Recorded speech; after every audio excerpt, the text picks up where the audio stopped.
Hello guys, welcome to our channel. இன்றைக்கி நம்மளோட சேனலில் பார்த்திங்கன்னா ஜப்பான் சிக்கன் எப்படி செய்கிறதாங்க பார்க்க போகிறோம். வாங்க வீடியோக்குள்ளே போகலாம். அதுக்கு 1/2 kg அளவு போனஸ் சிக்கன் இந்த மாதிரி கட் பண்ணி எடுத்துக்கோங்க. இப்போ சிக்கன் மேரினேட் பண்ணுறதுக்கு மசாலா ரெடி பண்ணிக்கலாம். அதுக்கு 1/2 கப் அளவு மைதா மாவு, 1/4 கப் அளவு கார்ன்ஃப்ளவர் மாவு, 1/2 டேபிள் ஸ்பூன் அளவு ஒயிட் பெப்பர் பவுடர் சேர்த்துக்கோங்க. கொஞ்சமாக சால்ட்டு சேர்த்துட்டு தண்ணி கொஞ்சம் கொஞ்சமாக சேர்த்துட்டு நல்லா மிக்ஸ் பண்ணி எடுத்துக்கோங்க. மைதா மாவோ கார்ன்ஃப்ளவர் மாவோ சேர்க்கறதுனால கட்டி கட்டியாக இருக்கும். அந்த மாதிரி இல்லாமல் நல்லா கலந்து விட்டுட்டே இருங்க. மாவு நமக்கு இந்த கன்சிஸ்டன்சி வரணும். இப்போ நம்ம க்ளீன் பண்ணி வச்சுருக்க சிக்கன் இதில் சேர்க்க போகிறோம். எல்லா சிக்கனையும் சேர்த்துட்டு இந்த மாதிரி கலந்து விட்டுக்கோங்க. மாவு நல்லா சிக்கன் உள்ளே இறங்கணும். அந்த மாதிரி ஃபுல்லாக கலந்து விட்டுட்டே இருங்க. கடையில் அதிக காசு கொடுத்து வாங்குறதுக்கு ஈஸியான மெத்தட் தான் இது. வீட்டிலே கண்டிப்பாக நீங்களும் செஞ்சு பாருங்கள். இப்போ சிக்கன் எல்லாத்தையும் கலந்து விட்டாச்சு. இது 1/2 மணி நேரத்துலேருந்து 3/4 மணி நேரம் வரைக்கும் மேரினேட் பண்ணி எடுத்துக்கோங்க. இப்போது ஸ்டவ் ஆன் பண்ணிவிட்டு கடாய் வச்சுட்டு எண்ணெய் ஊற்றிக்கோங்க. எண்ணெய் சேர்த்துட்டு நம்ம மேரினேட் பண்ணி வச்சுருக்க சிக்கன் இதில் ஃப்ரை பண்ணி எடுக்க போகிறோம். எண்ணெய் நல்லா கொதித்ததுக்கப்புறம் மேரினேட் பண்ண சிக்கன் ஒரு பீசஸாக எடுத்து சேர்த்துக்கோங்க. ஒன்றா சேர்த்திங்கன்னா எடுக்கிறதுக்கு ரொம்ப கஷ்டமாக இருக்கும். மைதா மாவு சேர்க்கறதுனால ஈஸியாக வராது. அதனால் தனித்தனியாக சேர்த்துக்கோங்க.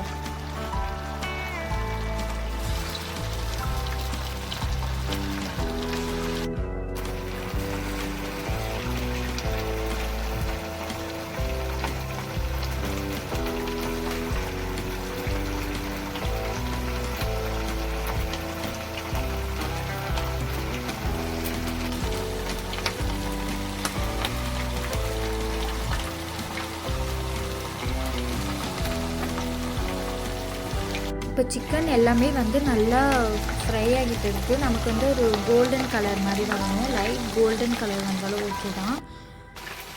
இப்போ நல்லா திருப்பி விட்டுக்கோங்க. ஒரு சிக்கனாக எடுத்து திருப்பி விட்டுக்கோங்க. இந்த மாதிரி சின்ன ஸ்பூன் யூஸ் பண்ணிங்கன்னா உங்களுக்கு ஈஸியாக இருக்கும்.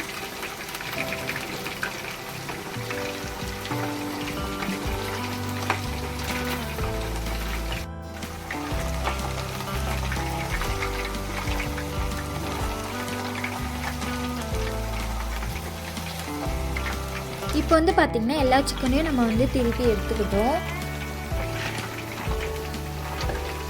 நல்ல ஒரு கோல்டன் கலர் நமக்கு கிடைக்கணும்.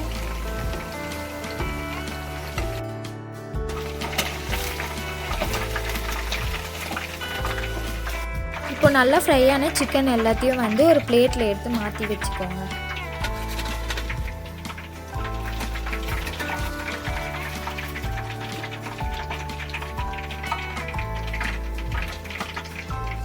இப்போ கடாய் எடுத்துகிட்டு அதில் பட்டர் சேர்த்துக்கோங்க. பட்டர் நல்லா மெல்ட் ஆனதுக்கப்புறம் நம்ம கட் பண்ணி வச்சுருக்க பூண்டு சேர்க்க போகிறோம். பூண்டு 10லேருந்து 15 பல் பூண்டு குட்டி குட்டியாக நறுக்கி அதையும் சேர்த்துக்கோங்க. இந்த மாதிரி நறுக்கி எடுத்துக்கோங்க. ஸ்டவ் லோ ஃப்ளேம்லேயே வச்சுக்கோங்க. லோ ஃப்ளேம்லேயே வச்சுட்டு ஒரு 2 பச்சை மிளகாய் இந்த மாதிரி கீரி எடுத்துக்கோங்க. நல்லா கலந்து விட்டுக்கோங்க. இப்போ பூண்டு நமக்கு கோல்டன் கலரில் வரணும். அதே நேரம் பச்சை மிளகாயும் கருகிடக்கூடாது. அதனால் ஸ்டவ் லோ ஃப்ளேம்லேயே வச்சுட்டு இந்த மாதிரி கலந்து விட்டுட்டே இருங்க. நல்ல ஒரு கோல்டன் கலர் வரணும் நமக்கு.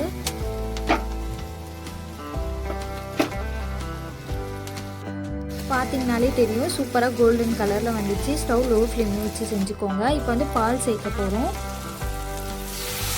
ஒரு 3/4 டம்ளர் அளவு பால் எடுத்துக்கோங்க. பால் சேர்த்துட்டு கொஞ்சமாக 1/2 டேபிள் ஸ்பூன் அளவு சுகர் சேர்த்துக்கோங்க. சுகர் சேர்க்கறதுனால உங்களுக்கு காரம் இருந்தால் கூட அதை கம்மி பண்ணி எடுத்துரும். அப்படியே கலந்து விட்டுட்டே இருங்க. ஸ்டவ் லோ ஃப்ளேம்லேயே இருக்கட்டும்.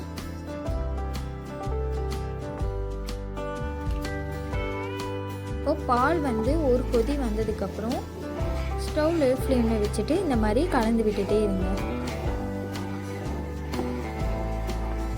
நல்லா அந்த பூண்டு எல்லாமே பாலில் அந்த வாசனை கொடுக்கும். அதனால நல்லா லோ ஃப்ளேம்லேயே இருக்கட்டும். நல்லா கொதித்து வர டைமில் நம்ம இப்போ ஃப்ரை பண்ண சிக்கனையும் வந்து இதில் சேர்த்துக்கலாம்.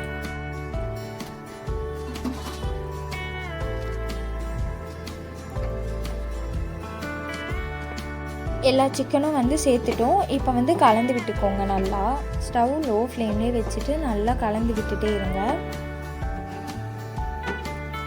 இந்த பால் எல்லாமே சிக்கனில் நல்லா இறங்கும். அப்போ தான் ஒரு 10லேருந்து 15 முந்திரி எடுத்து இந்த மாதிரி பொடி பண்ணி எடுத்துக்கோங்க.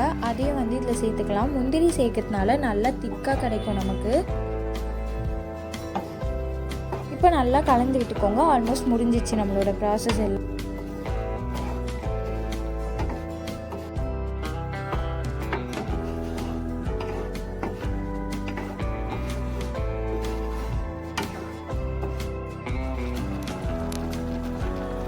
நல்லா கொதிச்சுட்டு இருக்கு. ஸ்டவ் வந்து லோ ஃப்ளேம்லேயே வச்சுட்டு ஒரு 10 நிமிஷம் அளவு மூடி போட்டு மூடிக்கோங்க.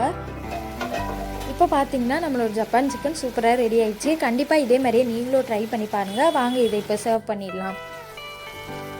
இதே மெத்தட்லேயே நீங்கள் ட்ரை பண்ணி பார்த்துட்டு எப்படி வந்ததுன்னு கமெண்ட் பண்ணுங்கள்.